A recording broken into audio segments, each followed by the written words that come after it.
kujifunza kwake.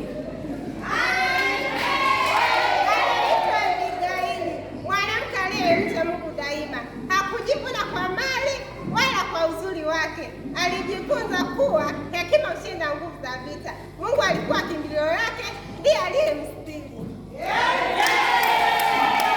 Hebu tueleze nini kilimkuta Abigaili siku ile? Kwa nini jina lake liliandikwa kwa heshima? Abigaili alipojibu kubaya tumishi wa Mfalme Daudi, hasira ya Mfalme Daudi ikawaka sana, vita vikawa karibu. Abigaili akachagua amani kuliko kisasi. We mama, hebu tueleze alifanya nini Abigaili kuzuia umwagaji damu? Usicheze na mwanamke mwenye akili. Alitumia zawadi nyingi akamfuata Mfalme Daudi kwa moyo wa unyenyekevu, akamsihi kwa heshima. Hasira ya Mfalme Daudi ikatulia, damu ikaepukwa. Mungu akaleta ushindi kwa njia ya hekima. Ongeza makofi kwao.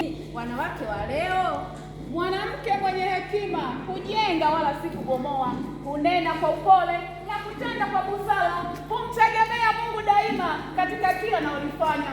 Mungu naye humwinua mumewe kupata heshima barazani kwa wazee. Makofi tena kwa mama. Wanawake na wanaume, tujifunze kwa Abigaili. Hekima hushinda hasira, upendo hushinda chuki. Tukimcha Mungu daima, tutabarikiwa kweli kweli. Utukufu wote ni wa Mungu milele na milele. Amina.